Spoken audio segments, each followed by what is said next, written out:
Shalom, bien dans le Seigneur, que le Seigneur vous bénisse abondamment et fasse beaucoup de bien. Vous êtes sur Rema Frequency TV, le réseau de la gloire de Dieu. Et je suis très content de vous voir devant vos écrans. Si c'est votre première fois,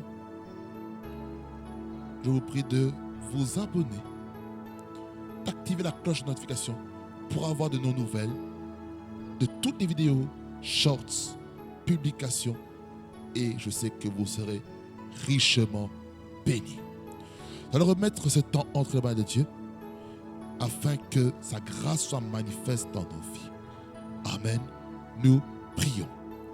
Seigneur Jésus, merci pour ce moment dans lequel tu nous permets d'avoir afin que ce temps soit richement béni sous l'onction du Saint-Esprit.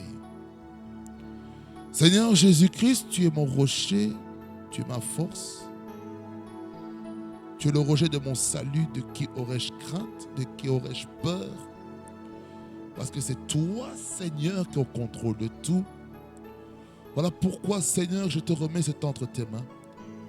Règne en maître, toi le prince de paix, le prince de vie, toi qui nous sauve de la vaine manière de vivre et qui nous délivre du bourbier de l'ennemi, au nom de Jésus-Christ. Je prie que tu vois le prédicateur avec communique ta pensée, au nom de Jésus-Christ, que j'ai ainsi prié. Amen, amen, amen et amen. Alors, frères et sœurs dans le Seigneur, nous allons maintenant partager la parole de Dieu en allant dans 1 Thessaloniciens chapitre 5. 1 Thessaloniciens chapitre 5, le verset 23. Il nous dit ceci: que le Dieu de paix vous sanctifie lui-même tout entier et que tout votre être, l'esprit, l'âme et le corps soient conservés irréprochables lors de l'avènement de notre Seigneur Jésus-Christ. Amen, amen, amen, amen. Bien-aimés Seigneur, nous continuons à parler du thème de l'année 2026, dans laquelle le thème du mois c'est Cap vers 2026, l'Alliance. Et le titre de mon message c'est la sanctification, qui est le premier point ou le premier axe dans lequel je vais accentuer le message et la prédication. Alors, on a bien défini au premier épisode sur qu'est-ce que c'était l'Alliance. On a pu définir aussi la sanctification, que je ne vais pas revoir maintenant. Et je vais vous laisser aller revoir sur la playlist qui s'intitule Cap vers 2026. Et c'est là où est-ce que tout se passe. Pour ne pas rater un épisode. Parce que tout sera classé de l'ancien jusqu'au plus récent. Pour avoir une bonne chronologie. Soyez bénis. Alors, on a pu comprendre que la sanctification exigeait une bonne conscience, une prise de conscience par rapport à sa vie et à sa situation, dans laquelle on devait venir avec honnêteté, vérité, devant lui, nous sanctifier, nous purifier pour être agréable à Dieu. Quelqu'un dit un amen fort et qui résonne dans vos maisons, bureaux, voitures, etc., etc. Alors, mes frères et sœurs, il faut comprendre que la sanctification, c'est un style de vie. La sanctification est un style de vie que chacun d'entre nous, nous devons avoir tous les jours de notre vie. Parce que on a pu comprendre dans l'épisode précédent que notre conduite, notre marche avec le Seigneur peut soit gagner une âme ou soit la disperser à cause de notre conduite, à cause de notre comportement. Nous devenons une mauvaise publicité du royaume à cause de notre comportement. Raison pour laquelle aujourd'hui, je vais vous parler des 3 dimensions de notre être qui a besoin de la sanctification. Le premier domaine qui a besoin de la sanctification, c'est notre esprit. C'est notre esprit. Lorsqu'on lit le texte de base, qui est 1 Thessaloniciens 5, verset 23, on cite en premier l'esprit. L'esprit, c'est cette partie qui a été régénérée lors de notre nouvelle naissance, de notre salut, de notre conversion, le jour où on a donné notre vie à Jésus et qu'on a reçu sa vie en nous. Et le fait que le Saint-Esprit habite en nous, il habite maintenant dans notre esprit. Parce que avant notre nouvelle naissance, avant notre conversion, avant notre salut, il faut comprendre que autrefois, nous étions bipartites. Qui veut dire, on avait une âme qui habitait dans le corps.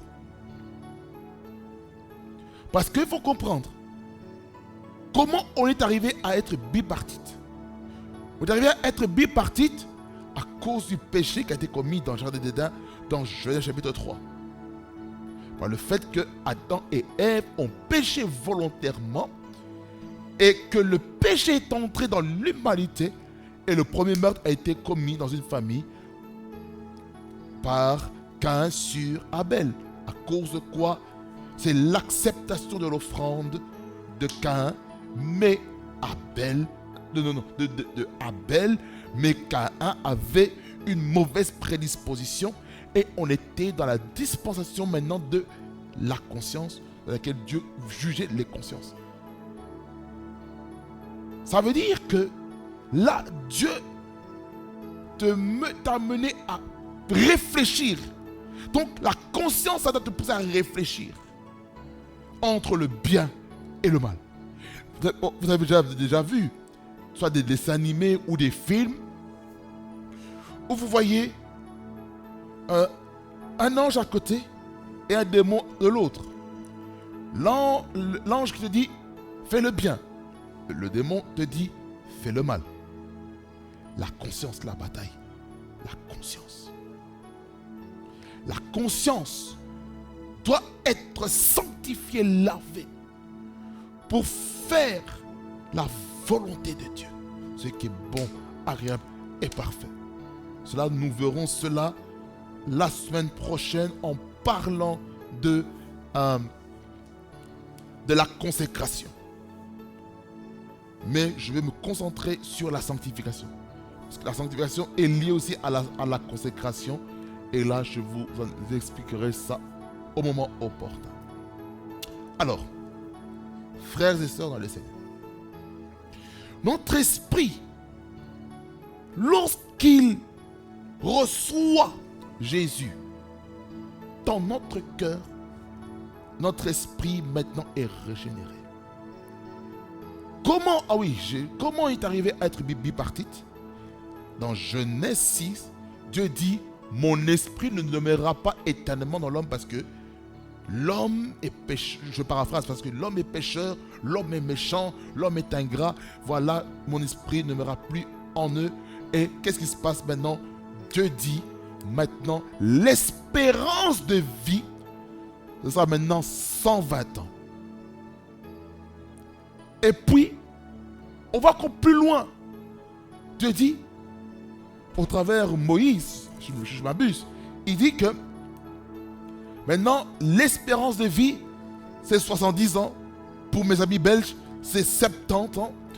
Et pour les plus robustes, 80. Espérance de vie. Donc, on est passé de 120 à 70 jusqu'à 80. Pourquoi? Le péché qui avait atteint son paroxysme par l'iniquité des hommes, ça a amené la destruction de l'humanité comme Sodome et Gomorrhe. Destruction. Le déluge avec Noé qui démontre le degré d'iniquité qui avait atteint son comble. Et c'est ça qui a fait qu'on est devenu bipartite jusqu'à ce que l'œuvre salvatrice de Jésus-Christ sur la croix puisse nous amener maintenant la régénération dans notre esprit. Quelqu'un dit un amen. C'est pour ça que Dieu exige que notre esprit soit sanctifié. Et comment notre esprit peut être sanctifié? C'est grâce à la parole de Dieu.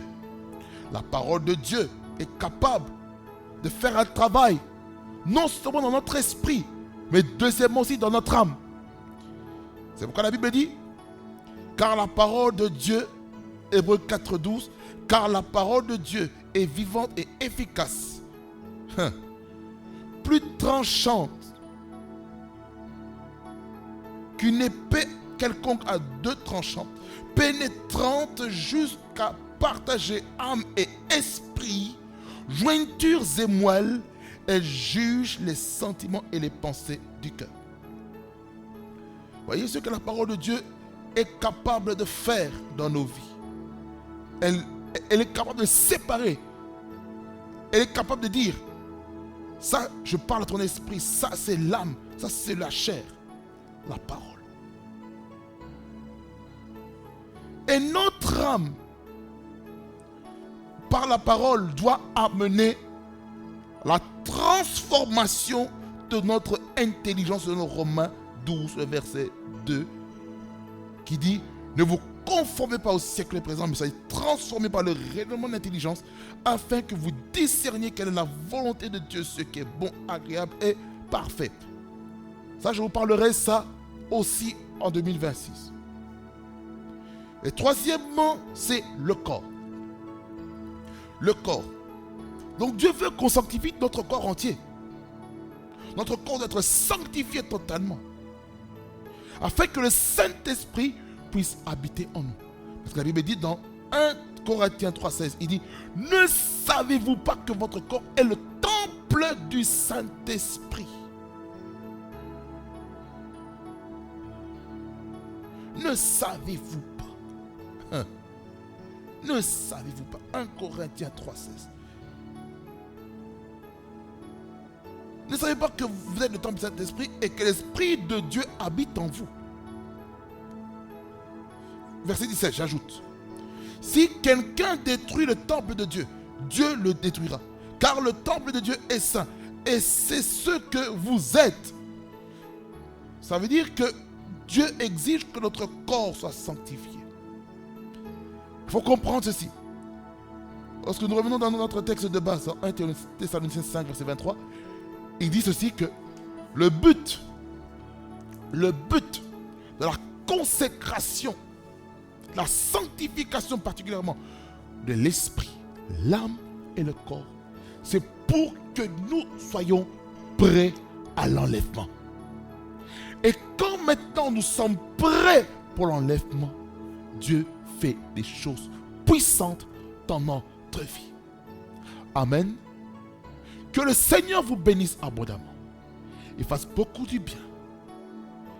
Et que le Seigneur vous permette de vivre dans la sanctification dans votre esprit, dans votre âme et dans votre corps. Que le Seigneur vous aide à ne pas faire n'importe quoi avec votre corps. N'offrez pas votre corps à la prostitution. N'offrez pas votre corps à l'impudicité, à la débauche. N'offrez pas vos corps à la corruption. N'offrez pas vos âmes à des connaissances qui peuvent détruire votre vie. Parce que vous devez comprendre ceci. Dans notre vie en tant qu'être humain, nous avons 3 voies en nous. Nous avons premièrement la voie du corps ou la voie de la chair. Ce sont les sensations. Ce sont les sensations. J'ai faim. J'ai peur. J'ai froid. J'ai soif. C'est le corps qui réclame. Je suis fatigué. J'ai sommeil. C'est le corps qui parle. Voyez? Le corps. Donc le corps peut dire, oh, j'ai des courbatures, j'ai mal au dos, j'ai mal au cou, j'ai la sciatique. C'est quoi? C'est la voix du corps. Deuxièmement, l'âme.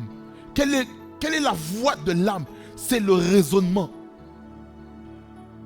Qu'est-ce qui empêche le Saint-Esprit d'agir dans notre vie? C'est notre âme.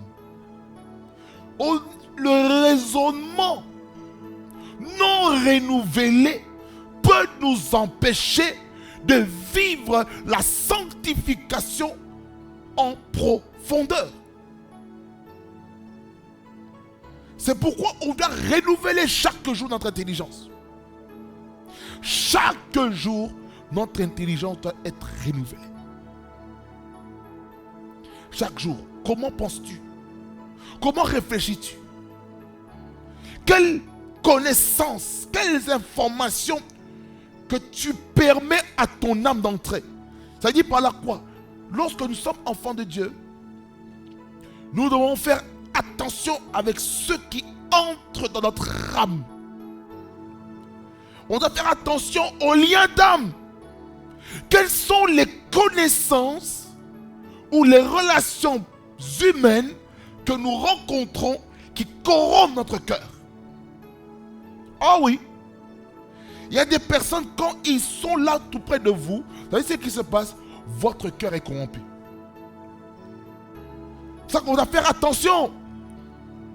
Quand une personne vient avec des mauvaises paroles contre toi, tu dois protéger ton âme. Il faut qu'il y ait un parfum dans ton âme. Un parfum dans ton âme qui va te permettre de garder l'alliance. L'alliance et la sanctification dans ton âme. C'est pourquoi l'âme est nourrie par quoi? Les paroles qui vont où? Au niveau des oreilles. Les oreilles qui vont où? Au niveau du cœur. C'est quand on suit un cours. C'est pas la chair qu'on nourrit.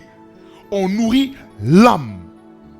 C'est l'âme qu'on nourrit par la connaissance, les informations qu'il faut. Et lorsque on entretient correctement notre âme, on va commencer à comprendre les choses. La compréhension va se développer au niveau de quoi? L'âme. L'âme. L'âme. C'est pourquoi la plus grosse bataille de l'être humain, c'est au niveau de son âme.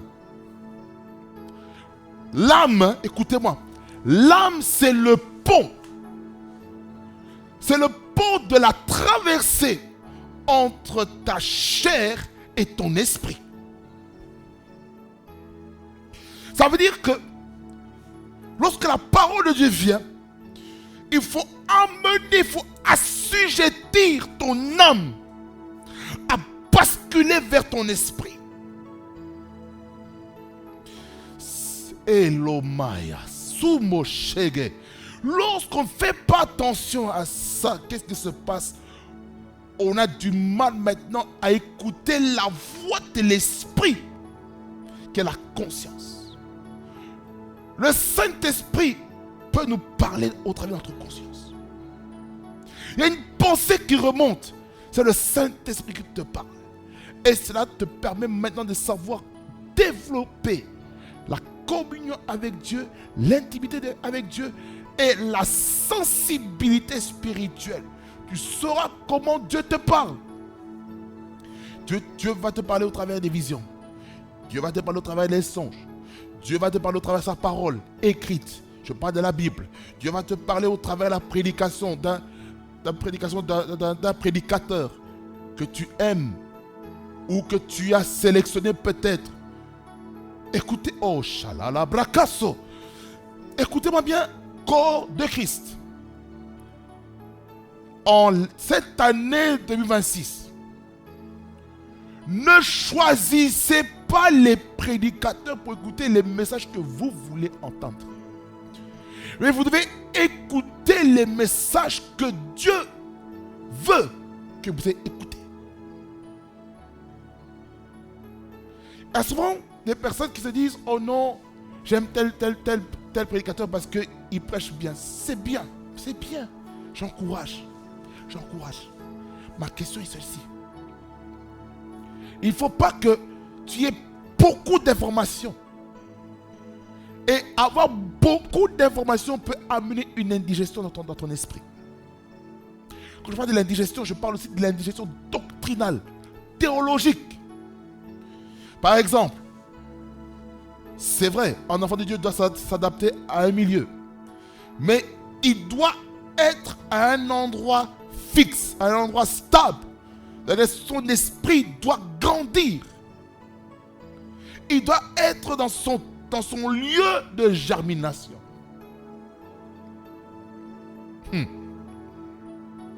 Le lieu de la germination est important, mes frères et sœurs. Tant qu'on ne comprend pas ça, on ne pourra jamais aller de l'avant. Amen. Notre esprit, la voix de l'esprit, c'est la conscience. Notre esprit a besoin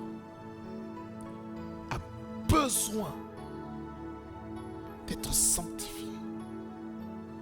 Vous savez, lorsqu'on écoute notre esprit, la chair va nous dire le contraire. Le Saint-Esprit te dit prie et jeûne, mais la chair te dit mange.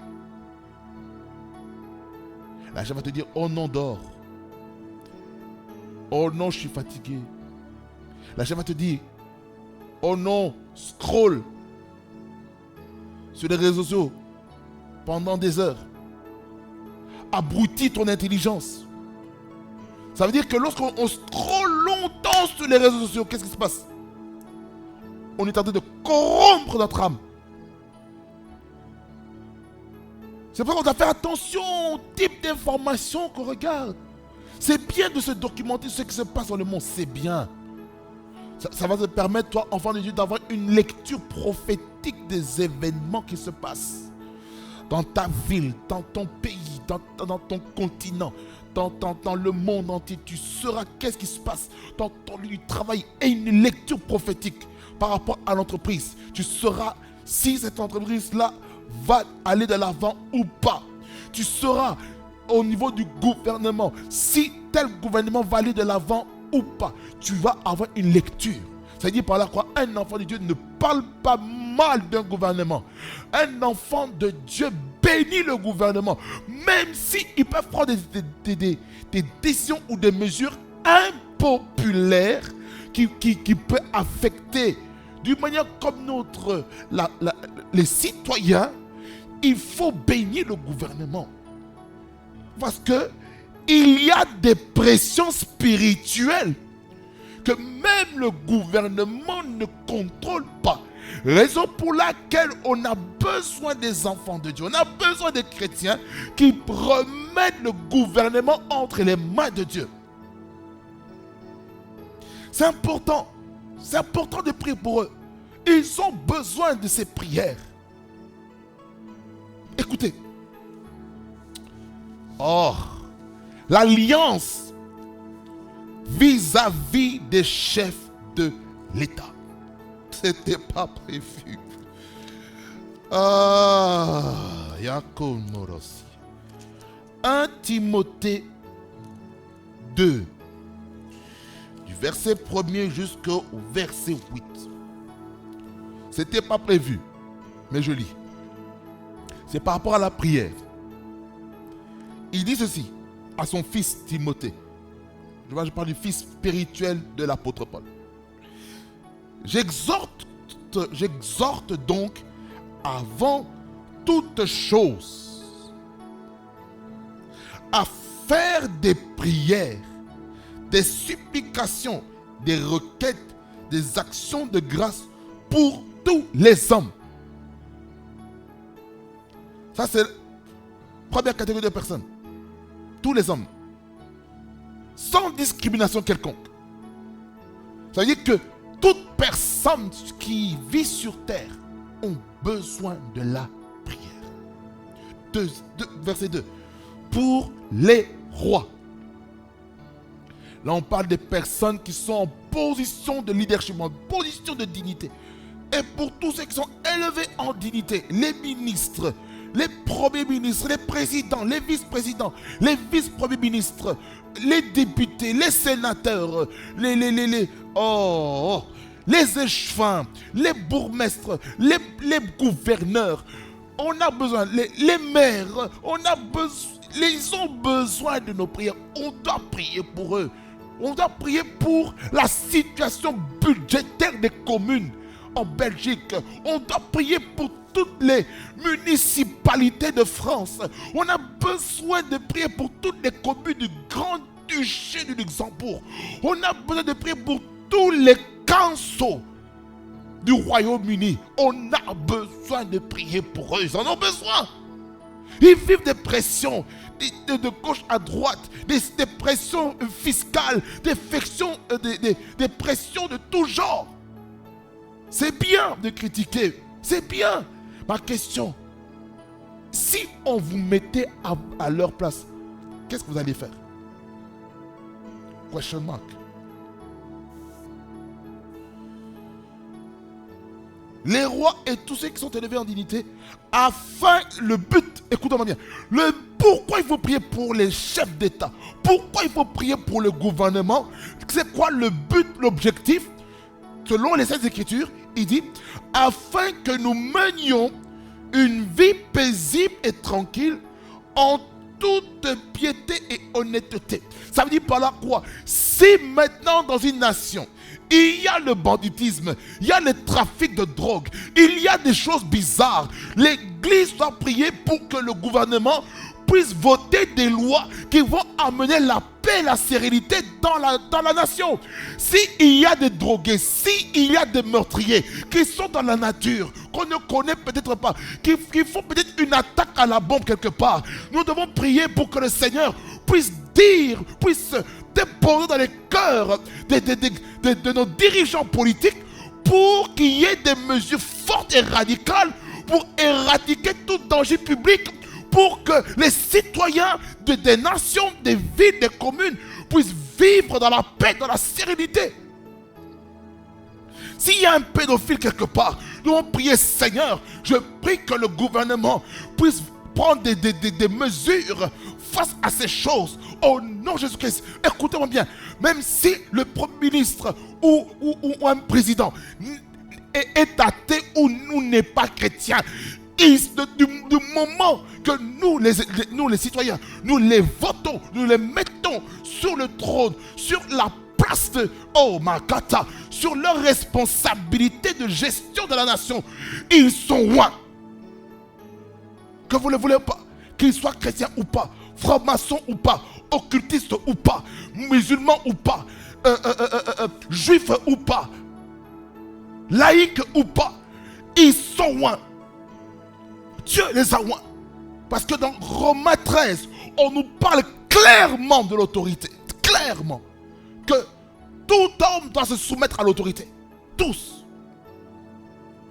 Ça c'est quoi ça? C'est l'alliance des citoyens face au gouvernement.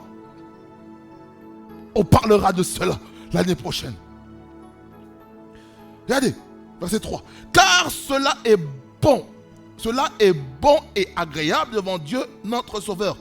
Et là, le verset que j'aime beaucoup, le verset 4, que j'utilise beaucoup pour le salut des âmes. Qui veut que tous les hommes soient sauvés et parviennent à la connaissance de la vérité. Car il y a un seul Dieu et aussi un seul médiateur entre Dieu et les hommes, Jésus-Christ, homme, qui s'est donné, verset 6, lui-même en rançon pour tous. C'est là le témoignage rendu en son propre temps, et pour lequel j'ai été établi prédicateur et apôtre, je dis la vérité, je ne mens pas, chargé d'instruire les païens dans la foi et la vérité. Verset 8. Je veux donc que les hommes prient en tout lieu en élevant des mains pures, sans colère ni mauvaise pensée. On ne peut prier pour les autorités si on prie avec colère contre le gouvernement. Je vous dis, vos prières là ne seront pas exaucées et ces prières là ne sont pas sanctifiées. C'est pourquoi lorsqu'on prie, on doit se rassurer que notre prière est sanctifiée. Quelqu'un dit Amen. Quelqu'un dit Amen. Que Dieu vous bénisse abondamment, fasse beaucoup de bien et que Dieu vous permette de renouveler votre esprit, renouveler votre âme et que votre corps soit préservé de toute corruption de ce monde. Amen. Nous prions. Seigneur Jésus, je te remercie, je te loue, Seigneur, pour ta parole qui est esprit et vie et qui nous fait beaucoup de bien. Seigneur, ma prière est celle-ci, que chaque personne qui est là derrière son écran, qui puisse marcher dans la sanctification, dans la sainteté, dans leur esprit, dans leur âme, au nom de Jésus-Christ, au nom de Jésus-Christ, même au niveau de leur corps, qu'ils puissent vivre dans la sainteté, la sanctification, au nom puissant de Jésus. Merci Seigneur, parce que tu sanctifies chacun et chacune, tu amènes la puissance de la sanctification, tu amènes un changement dans la marche au nom de Jésus-Christ. Seigneur, je prie, Seigneur, pour nos autorités, afin que tu leur donnes l'intelligence et la sagesse de gérer cette nation, la Belgique, au nom de Jésus-Christ. Seigneur, que tu mettes la paix dans leur cœur, au nom puissant de Jésus-Christ, afin que cette nation de la Belgique puisse vivre une vie paisible, une vie agréable, de tout danger, de toutes choses qui pourraient troubler l'ordre public, au nom de Jésus-Christ. Louange, honneur et majesté reviennent à le roi des rois, au nom de Jésus-Christ, que j'ai ainsi prié. Amen, amen, amen, amen. Que Dieu vous bénisse abondamment, fasse beaucoup de bien. Et nous sommes ensemble en Jésus-Christ notre Seigneur, parce que Dieu a des choses puissantes à faire avec nous. Soyez bénis au nom de Jésus-Christ.